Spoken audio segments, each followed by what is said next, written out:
अस्सलाम वालेकुम, welcome back to my channel Taraf Khan vlogs. I hope आप सब लोग बिल्कुल ठीक ठाक होंगे। अल्हम्दुलिल्लाह मैं भी बिल्कुल ठीक हूँ। और जैसे कि आप सब जानते ही हैं कि रमज़ानुल मुबारक आहिस्ता आहिस्ता दबे कदमों हमारे पास पहुँचने ही वाला है। बहुत बहुत शुक्र है अल्लाह पाक का। मैं तो बहुत एक्साइटेड हूँ। बहुत सारे ऐसे काम हैं जो रमज़ानुल मुबारक से पहले पहले करने ही हैं, ताकि फिर रमज़ानुल मुबारक में अल्लाह ताला की इबादत करने में किसी किस्म का कोई खलल ना आए। रमज़ानुल मुबारक के फ़ौरन बाद ईद आ जाती है, तो फिर इतना टाइम नहीं मिलता कि हम सफाइयों के लिए ख़ास तौर पर रमज़ानुल मुबारक में टाइम निकाल सके। तो मेरी तो कोशिश होती है कि मैं जितना भी मेरा सफाइयों का काम है वो मैं रमज़ान के शुरू होने से पहले पहले ही कर लूँ।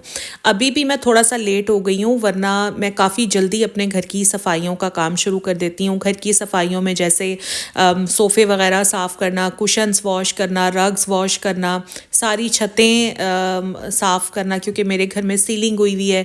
फिर सारे जाले साफ़ करना, बहुत सारे काम होते हैं। विंडोज़ वगैरह साफ़ करना, ये सब के सब मैं रोज़ों से पहले कर लेती होती हूँ। लेकिन इस बार पता नहीं क्यों सुस्ती हो रही थी। और वो कहते हैं ना कि इंसान एक इनिशिएटिव लेना चाह रहा होता है, एक पहला कदम उठाना चाह रहा होता है। इस बार मुझसे वही नहीं उठ रहा था। बट आज मैंने अपनी सारी सुस्तियों को डाला है एक साइड पर। रमज़ान से पहले पहले मैं अपने किचन की डीप क्लीनिंग कर लेती हूँ, ताकि फिर रमज़ानुल मुबारक में मुझे इन चीज़ों के ऊपर अपनी एफ़र्ट ना लगानी पड़े। मैं किस तरह से अपने किचन को रमज़ानुल मुबारक के लिए रेडी करती हूँ, आज की सारी एक्टिविटीज़ मैं आप लोगों के साथ व्लॉग में शेयर करूँगी। बस आप लोगों से रिक्वेस्ट है कि अगर आप लोगों को मेरा व्लॉग अच्छा लगे तो व्लॉग को लाइक करें। चैनल पर अगर फर्स्ट टाइम आए हैं तो मेरे चैनल को सब्सक्राइब कर लें। इंस्टाग्राम का लिंक मौजूद है डिस्क्रिप्शन में, वहाँ मुझे फॉलो कर लें। तो चलें आए चलते हैं, अपने किचन को साफ़ करते हैं।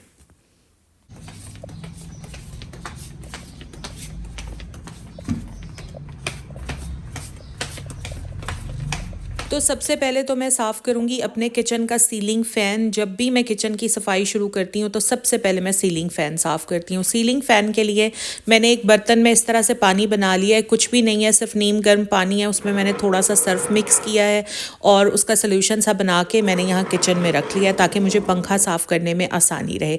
अच्छा, मेरे किचन में क्योंकि ये टेबल और चेयर्स वगैरह रखी हुई हैं, तो मैं इनको साइड पर कर रही हूँ ताकि मैं सीढ़ी रखने के लिए जगह बना सकूँ। टेबल चेयर्स मैंने साइड पर कर दी हैं और अब मैं जा रही हूँ अपने स्टोर की तरफ लैडर लेने के लिए। मैंने दो साइज़ेस की लैडर ली हुई हैं। एक मैंने छोटी लैडर ली हुई है ताकि सीलिंग फैंस और सीलिंग को साफ़ किया जा सके, और एक काफ़ी बड़ी लैडर है, वो फिर दूसरे काम करने के लिए रखी हुई है। यहाँ पर मैं छोटी लैडर ही लेकर आई हूँ क्योंकि बड़ी लैडर का यहाँ पर काम नहीं था। वैसे अक्सर आप लोग देखते होंगे डिफरेंट वीडियोज़ में, आजकल तो मैं भी काफ़ी इस तरह की वीडियोज़ देखती हूँ कि सीलिंग फ़ैन को साफ़ करने का आसान तरीका, कभी कोई तकिए का गिलाफ कुछ डंडे में फंसाकर इस तरह की टेक्निक करके और उस तरह से पंखा साफ़ किया जा रहा होता है, या फिर किसी टी शर्ट को किसी डंडे में या वाइपर में फंसाकर तब साफ़ किया जा रहा होता है। यकीन करें, बिल्कुल फ़जूल चीज़ें हैं। बेशक आप लोग ट्राई करके देख लें, आप टी शर्ट और वाइपर की मदद से, या आजकल तो फ़ैन साफ़ करने वाले स्टैंड इस तरह के मिलते हैं, किसी चीज़ से भी आप साफ़ करके देख लें, पंखा नहीं साफ़ होता। मेरे पास वो स्टैंड भी है जिसकी मदद से आराम से खड़े होकर सीलिंग फ़ैन साफ़ हो जाता है। लिटरली मैंने वो 3,500 का बाई किया था, बहुत अच्छी क्वालिटी का था, मगर यकीन करें पंखा साफ़ ही नहीं होता। पंखे को साफ़ करने का सबसे अच्छा तरीका यही है कि खुद लैडर पर खड़े होकर पंखे को साफ़ किया जाए। अच्छा, सबसे पहले मैंने क्या किया है कि ये जो मैंने सर्फ वाला पानी बनाया था ना, इसमें मैंने एक स्पंज डिप करके अपनी हेल्पर को दे दिया था।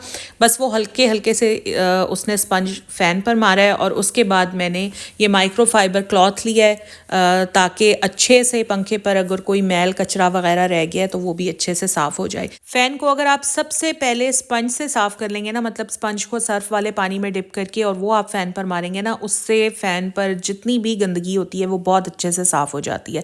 उसके बाद बस ये माइक्रोफाइबर क्लॉथ लेकर इसको पूरे फ़ैन पर मार लें। इससे भी अगर कोई कचरा वगैरह रह जाता है वो बड़े अच्छे से साफ़ हो जाता है। कोशिश तो ये किया करें कि इतना टाइम ही ना दिया करें फैंस को कि वो इतने गंदे हो जाएं कि फिर साफ़ करने मुश्किल हो जाएं। अच्छा, लास्ट में बस ये ड्राई क्लॉथ है जिससे हम अपने फ़ैन को अच्छी तरह से ड्राई कर लेंगे और बस फ़ैन बहुत अच्छे तरीके से साफ़ हो जाएगा। मैं अपने फ़ैन्स को कभी भी इतना वेट नहीं करवाती कि फिर साफ़ करने मुश्किल हो जाएं। तकरीबन हर 1.5 माह बाद मैं अपने सारे फ़ैन्स लाजमी साफ़ करती हूँ। ये देखें यहाँ पर फ़ैन हमारा बिल्कुल साफ़ हो गया। किचन में मेरा लाइटिंग का बहुत इशू है जिसकी वजह से आपको हर चीज़ डार्क डार्क दिखती है, बट इंशाल्लाह मेरा इरादा है कि जल्द अज जल्द किचन में मैं लाइटिंग को ठीक करवा लूँगी, इम्प्रूव करवा लूँगी। अच्छा, उसके बाद मैंने सीलिंग साफ़ करनी शुरू कर दी है। मेरी हेल्पर सीलिंग अच्छे तरीके से साफ़ नहीं कर पाती, इसलिए मैंने सोचा कि सीलिंग मैं ख़ुद साफ़ करूँगी। मुझे सीलिंग के लिए कोई इतना तरद्दुद नहीं करना पड़ता क्योंकि एक तो माशाल्लाह मेरी हाइट काफ़ी अच्छी है और फूल झाड़ू की मदद से ना मैं सारी सीलिंग आराम से साफ़ कर लेती हूँ। आप लोग अभी देख ही रहे होंगे कि आराम से सीलिंग के अंदर तक झाड़ू जा रहा है। तो ये देखें, ये सीलिंग है ना, इसके अंदर बस फूल झाड़ू इस तरह से मारना है और सारा जितना भी ट्रैश होता है वो आराम से बाहर आ जाता है। तो सीलिंग मैंने अच्छी तरह से साफ़ कर ली है। साथ में जितने भी जाले थे छोटे छोटे चिपके हुए थे वो सीलिंग के साथ ना, वो भी मैंने सारे साफ़ कर लिए हैं।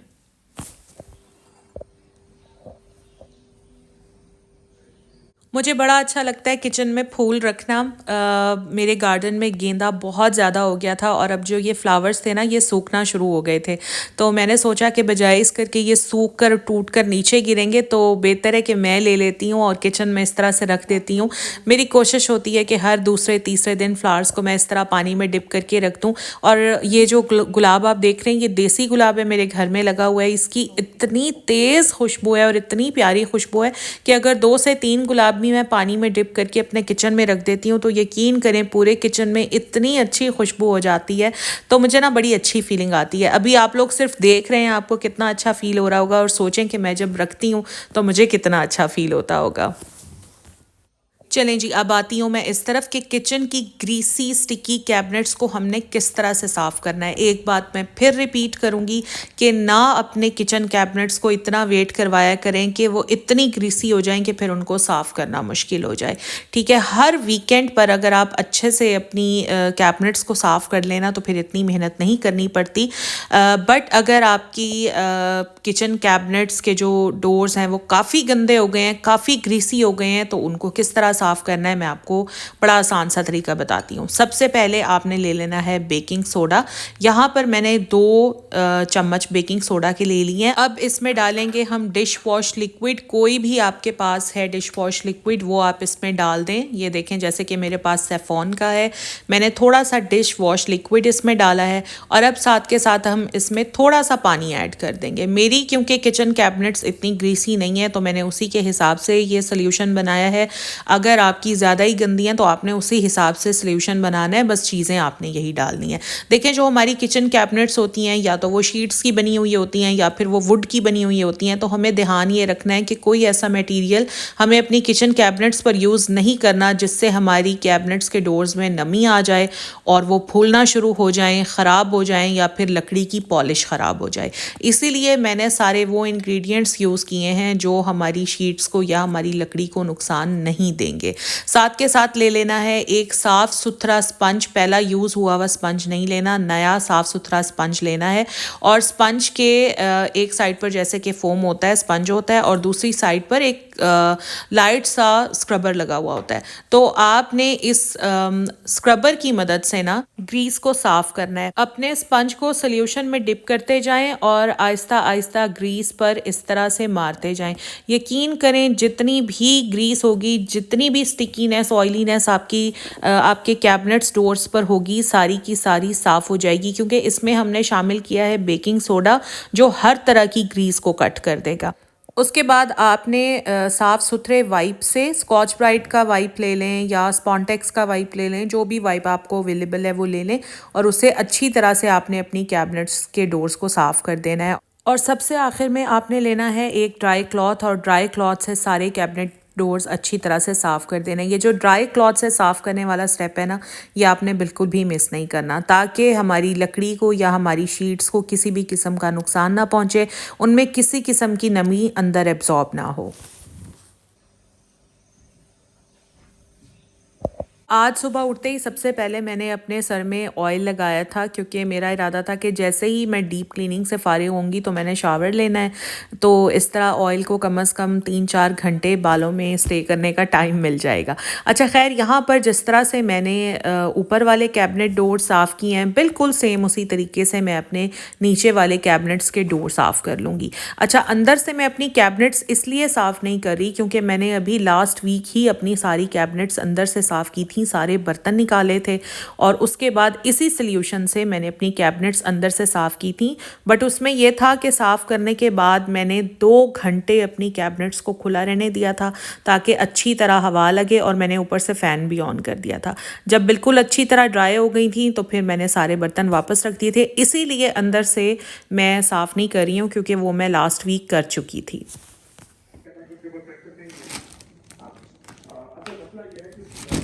इतने में गेट पर बेल हुई तो आया था जनाब मेरा पार्सल। मैंने 3 दिन पहले ही एक खुस्सा ऑर्डर किया था डेज़ल से। मैंने लाइफ में फ़र्स्ट टाइम डेज़ल से अपना कोई ऑर्डर बुक करवाया था, लेकिन जब ये मैं ऑर्डर अपना प्लेस करवा रही थी तो मैं काफ़ी डर रही थी कि पता नहीं क्या क्वालिटी होगी, कैसा खुस्सा होगा। बट जितना पिक्चर में देखा था ना, लिटरली उससे कहीं ज़्यादा ज़बरदस्त खुस्सा है। मैं फ़र्स्ट टाइम ये खुस्सा ट्राई कर रही हूँ और ये कोई पेड शाउट आउट नहीं है। मैं आप सब लोगों को बता रही हूँ कि अगर आप लोग खुस्से बाय करना चाहते हैं तो डेज़ल की वेबसाइट पर आप लोग जाकर बाय कर सकते हैं। मैंने इतना कंफर्टेबल खुस्सा अपनी लाइफ में नहीं पहना। मुझे खुस्से पहनना बहुत अच्छा लगता है, और अभी क्योंकि गर्मी आ रही है ना तो लॉन के कपड़े बनेंगे, लॉन के नीचे मुझे खुस्सा बहुत अच्छा लगता है। और हर गर्मी में कम से कम मैं 3-4 खुस्से लाजमी लेती हूँ क्योंकि मैं लॉन के कपड़ों के नीचे खुस्से पहनती हूँ, मुझे बहुत अच्छे लगते हैं। अगर आप लोग अच्छे खुस्से बाय करना चाहते हैं तो भाई आप लोग डेज़ल की वेबसाइट पर जाएं। क्या डिज़ाइंस हैं इनके, क्या मतलब एम्ब्रॉयड्री हुई है, एम्ब्रॉयड्री बोलेंगे या जो भी काम वगैरह हुआ है, हैंड क्राफ्टेड खुस्से हैं, बहुत ज़बरदस्त हैं यार। अभी तो मैंने सिर्फ एक ऑर्डर किया था कि मैं देख लूँ कि क्वालिटी कैसी है, पहनने में कैसे हैं, बट इंशाल्लाह अब मैं जाकर 2 और ऑर्डर करूँगी। 3,850 रुपये खुस्से की प्राइस है। कोई ज़्यादा नहीं है क्योंकि 3,850 के अंदर आपको बहुत ज़बरदस्त क्वालिटी का खुस्सा मिलने वाला है। साथ में एक बड़ा प्यारा सा पाउच भी दिया हुआ है ताकि हिफाजत के साथ हम अपने खुस्सों को रख सकें। अच्छा, उसके बाद आते हैं जी किचन सिंक की तरफ कि किचन सिंक को हमने किस तरह साफ़ करना है। सबसे पहली बात, किचन सिंक में किसी भी तरह का हार्पिक यूज़ नहीं करना, ना ब्लू ना रेड, क्योंकि ये मैं पहले कर चुकी हूँ। एक बार गलती से मैंने ब्लू हार्पिक डाल दिया था और एक बार गलती से मैंने रेड हार्पिक डाल दिया था, और उसके बाद मैंने तौबा कर ली थी कि मैंने हार्पिक कभी नहीं डालना। ब्लू हार्पिक से मेरे सिंक में ब्लैक कलर के निशान पड़ गए थे, और उसमें से एक निशान अभी तक इस सिंक में है। अगर आप लोग नोटिस कर सकें तो ज़रूर कीजिएगा। बट मैंने उसको साफ़ करने में अपनी जान लगा दी थी। साफ़ तो वो हो गया था बट अभी भी हल्का सा ना उसका एक आप समझें कि हल्का सा दाग अभी भी मौजूद है। अच्छा, सिंक को हमने किस तरह से साफ़, कोई भी हार्पिक, अच्छा कुछ लोग कहते हैं कि जी रेड हार्पिक नहीं, रेड हार्पिक भी आपने नहीं डालना, उससे ब्लैक निशान नहीं पड़ते, बट उससे ना सिंक की जो चमक है वो आहिस्ता आहिस्ता ख़त्म हो जाती है। यहाँ पर हमने सिंक जितना भी गंदा हो उसको एक ही तरीके से साफ़ करना है कि सबसे पहले तो आपने baking soda, dish wash liquid और पानी का एक सोल्यूशन बनाना है और उसको सिंक पर पोर कर देना है, जैसे मैंने अभी पोर किया था। तकरीबन 10-15 मिनट तक सिंक को ऐसे ही पड़े रहने देना है, और उसके बाद लेमन लेने हैं। लेमन को आपने बेकिंग सोडा में डिप करते जाना है जैसे मैं कर रही हूँ, और बस अपने सिंक के ऊपर इस तरह से रब करते जाना है। जहाँ काफ़ी हार्ड स्टेन्स हैं वहाँ पर भी आपने इसी तरह से रब करना है। अच्छा, कुछ लोग कहते हैं कि ये डाल लें वो डाल लें, हार्ड स्टेन्स गायब हो जाएंगे। कसम से नहीं गायब होते हार्ड स्टेन्स। कुछ स्टेन्स इस तरह के होते हैं पानी के कि आप कुछ भी कर लें, जितनी मेहनत कर लें, वो हार्ड स्टेन्स नहीं जाते। ये मैं आपको ट्राइड एंड टेस्टेड बातें बता रही हूँ क्योंकि कोई पहली दफ़ा तो मैं सिंक साफ़ नहीं कर रही हूँ ना। कुछ स्टेन्स होते हैं इस तरह के कि आप कुछ भी कर लें वो हार्ड स्टेन्स नहीं जाते, तो उसके लिए तरह तरह के केमिकल्स यूज़ करने की ज़रूरत नहीं है। Take it easy and just relax. जितना साफ़ होता है बस उतना साफ़ करें क्योंकि ये सिंक बड़े महंगे लगते हैं। बहुत ज़्यादा प्राइस होती है इनकी। मुख्तलिफ़ केमिकल्स लगा के अपनी सिंक की चमक को ख़राब ना करें। तो बहरहाल यहाँ पर मैंने लेमन से रब करने के बाद फिर इसको पानी से अच्छी तरह वॉश कर लिया है। अब मैं इसको ड्राई कर रही हूँ वाइप वाइप की मदद से। साथ में अब मैं माइक्रोफाइबर क्लॉथ लूँगी ताकि मैं इसको मज़ीद ड्राई कर लूँ। सिंक को वॉश करने के बाद जितना आप उसको ड्राई रखेंगे ना, उतना ही आप हार्ड वाटर स्टेन से बचे रहेंगे। बस यहाँ पर मेरा सिंक हो गया है बिल्कुल अच्छे से साफ़। साथ में मैंने टैप को भी लेमन और बेकिंग सोडा की मदद से अच्छी तरह रब कर लिया था। Now my sink is ready.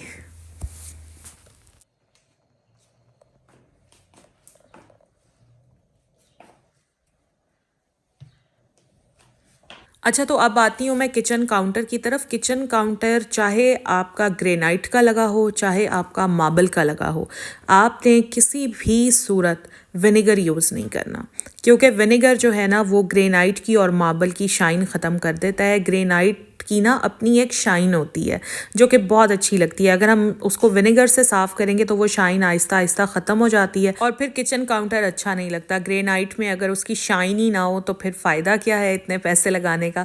तो मैं कभी भी अपने किचन काउंटर को विनेगर से या लेमन से साफ़ नहीं करती, बल्कि मैं जस्ट जो मेरा डिश वॉश सोप होता है वही लेती हूँ और स्पंज की मदद से मैं बस अपना किचन काउंटर आराम से साफ़ कर लेती हूँ।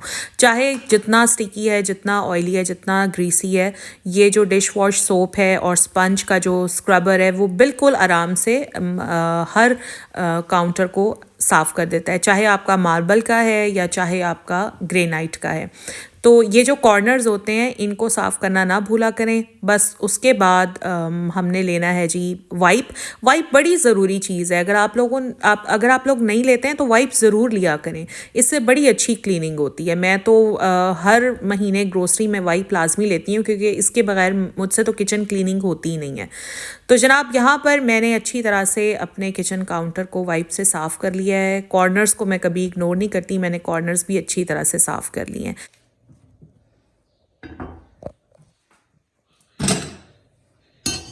अब मैं आपको बताती हूँ कि स्टोव को कैसे क्लीन करना है। देखिए, मेरे घर में तो स्टोव डेली क्लीन होता है डिश वॉश सोप से, बट अगर आप लोगों के स्टोव काफ़ी गंदे हुए हुए हैं, जैसे दूध उबल कर नीचे गिर गया है, चाय गिर गई है और उसके बाद गिरने के बाद वो जल जल के नीचे काला हो गया है और चूल्हे पर जम गया है, तो उसको हमने किस तरह साफ़ करना है। सबसे पहले तो बेकिंग सोडा लेना है और उसको इस तरह से चूल्हे पर स्प्रिंकल कर लेना है, जिस तरह से मैं दिखा रही हूँ।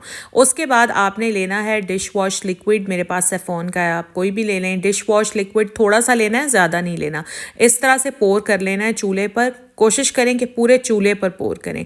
एंड आफ्टर दैट आपने लेना है विनेगर। अच्छा, चूल्हे को साफ़ करने के लिए ना मैंने अलग विनेगर रखा हुआ है, ये टॉप्स वालों का विनेगर है। 80 रुपए की इतनी बड़ी बोतल आ जाती है। ये जो विनेगर है ये फिर मैं अपने खाने पीने की चीज़ों में यूज़ नहीं करती, उसके लिए मैं दूसरा यूज़ करती हूँ। अब ये जो विनेगर है इस तरह से चूल्हे पर आप पोर कर देंगे। जैसे ही आप पोर करेंगे तो बेकिंग सोडा और विनेगर मिलकर एक केमिकल रिएक्शन करेंगे, बबलिंग शुरू हो जाएगी और आपने 20 मिनट तक के लिए चूल्हे को ऐसे रहने देना है। जहाँ पर आपका वो जला हुआ मटेरियल पड़ा हुआ है ना, उसके ऊपर तो ख़ास तौर पर आपने बड़ा अच्छा बेकिंग सोडा, विनेगर और डिश वॉश लिक्विड डालना है और फिर आपने 15 से 20 मिनट के लिए इसको छोड़ देना है। आफ्टर दैट बस आपने लेना है जी स्क्रबर और उससे अपने चूल्हे को अच्छी तरह साफ़ करना शुरू कर देना है। अच्छा, क्योंकि मेरे चूल्हे पर इतना कोई मैस था नहीं, इसलिए मैं स्पंज यूज़ कर रही हूँ। बट अगर जैसे मैं बता रही हूँ, अगर आपके चूल्हों पर काफ़ी मैस है, वो जला जला सारा चिपका हुआ है, तो फिर आपने ले लेना है स्टेनलेस स्टील स्क्रबर, जिसको जूना भी बोलते हैं, वो ले लेना है और उससे अच्छी तरह अपने चूल्हे को स्क्रब कर लेना है। आफ्टर दैट स्पंज ले लें, उससे अपने चूल्हे को अच्छी तरह साफ़ कर लें। जब आपके स्टोव से सारा मैस अच्छी तरह क्लीन हो जाए, आफ्टर दैट आपने वाइप से अपने चूल्हे को अच्छी तरह क्लीन कर लेना है। वाइप को बार बार पानी के नीचे वॉश करते रहें और अपने स्टोव पर मारते रहें ताकि मैस इकट्ठा ना हो। ये देखें जी, आखिर में मैंने ड्राई क्लॉथ मार दिया है। माइक्रो फाइबर क्लॉथ्स मैं लाजमी रखती हूँ अपने किचन में। आप लोग दराज से ले लें, बड़े आसानी से आपको मिल जाएंगे माइक्रो फाइबर क्लॉथ। जैसे ही हम चूल्हे पर या सिंक पर मारते हैं तो एकदम से सारा सिंक हो या स्टोव वो बड़े अच्छे से ड्राई हो जाता है और एक शाइन सी आ जाती है। अभी आप मेरे स्टोव में देखें, एक शाइन सी आ रही है, बिल्कुल अच्छे तरीके से साफ़ हो गया है। अब मैंने साफ़ करने हैं जी इसके जो बर्नर हैं वो मैंने साफ़ करने हैं। तो उसके लिए मैंने एक बर्तन ले लिया है, उसमें मैंने डाला है सर्फ, नीम गर्म पानी मैंने डाला है और इसमें अब मैं शामिल कर दूंगी बेकिंग सोडा।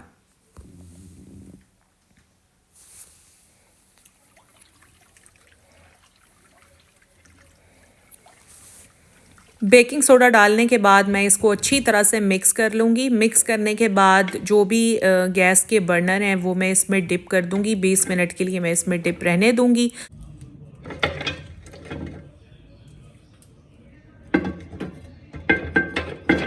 तो अभी मैं आई हूँ तकरीबन 20 मिनट के बाद। अब मैं बर्नर्स को साफ़ करती हूँ। मैं निकाल कर सिंक में रख रही हूँ।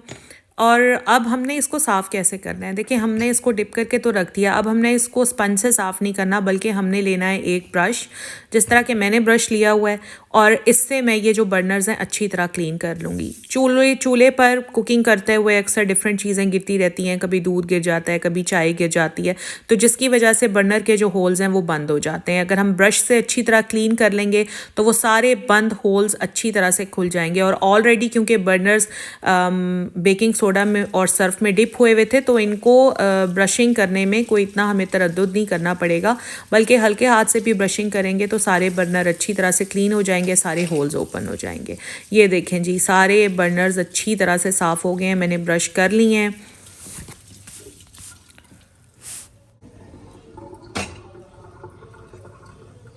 अब चूल्हे के ये जो हैंडल्स होते हैं जिनके ऊपर हम अपनी पतीली वगैरह रखते हैं, तो इनको साफ़ करना है। इनको भी मैं जस्ट ब्रश से क्लीन करूँगी और ये बहुत अच्छे से क्लीन हो जाएंगे। अक्सर आप लोग वीडियोस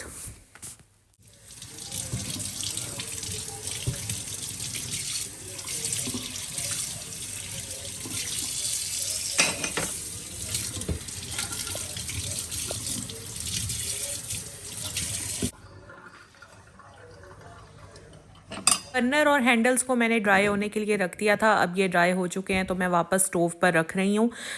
बिल्कुल मेरा स्टोव क्लीन हो गया है, बर्नर्स और हैंडल्स भी बहुत अच्छी तरह से क्लीन हो गए हैं। सुकून आ रहा है, सांस आ रहा है। जब हर चीज़ अच्छे से डीप क्लीन हो जाती है ना, तो बस मुझे तो लगता है कि हर तरफ सुकून ही सुकून है। मुझे क्लीनिंग इतना कोई सुकून देती है ना।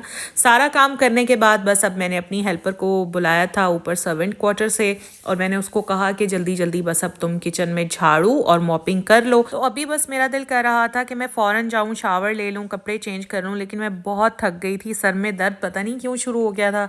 तो मैंने सोचा कि पहले गर्मा गर्म चाय का कप पीती हूँ, 2 पैनाडोल की गोलियाँ लेती हूँ, ताकि इतनी हिम्मत आ जाए कि शावर ले सकूँ। तो अभी बस मेरी हेल्पर यहाँ पर झाड़ू और मॉपिंग करेगी। मैंने चाय बनने के लिए रख दी है। और ये जो सारे काम होते हैं ना, ये हमें रमज़ान से पहले पहले कर लेने चाहिए, क्योंकि रमज़ान में हमें अपनी सारी तवज्जो सिर्फ़ और सिर्फ इबादत में लगानी है, क्योंकि ये महीना बार बार नसीब नहीं होता। इस साल नसीब हो रहा है, पता नहीं अगले साल नसीब हो भी कि ना हो। बस ये जी देखें, किचन सारा जगमगा रहा है, चमक रहा है। अल्हम्दुलिल्लाह सुकून का सांस आ गया है। तो मेरी बहनों, आप लोग भी अगर थोड़ी सी सुस्ती का शिकार हैं तो सुस्ती को डालें साइड में, उठें, खड़ी हो जाएं, रमज़ान की तैयारियां शुरू करें। रमज़ान करीब आ रहा है, अब नहीं तो फिर कब करेंगी? फिर जब बिल्कुल सर पर आ जाएगा तो फिर तो और ज़्यादा और काम निकल आएंगे, फिर इस काम के लिए टाइम नहीं बचेगा आप लोगों के पास। तो इसलिए बस उठें और कल से अपने किचन की डीप क्लीनिंग, अपने घर की डीप क्लीनिंग शुरू करें, ताकि रमज़ानुल मुबारक में हम अपना सारा वक्त अल्लाह ताला के लिए वक्फ कर सकें। तो बस ये था मेरा आज का व्लॉग। इंशाल्लाह इसी तरह के व्लॉग्स आप लोगों के लिए लाती रहूँगी। अपना ख्याल रखिए, मुझे दे इजाज़त, अल्लाह हाफिज़।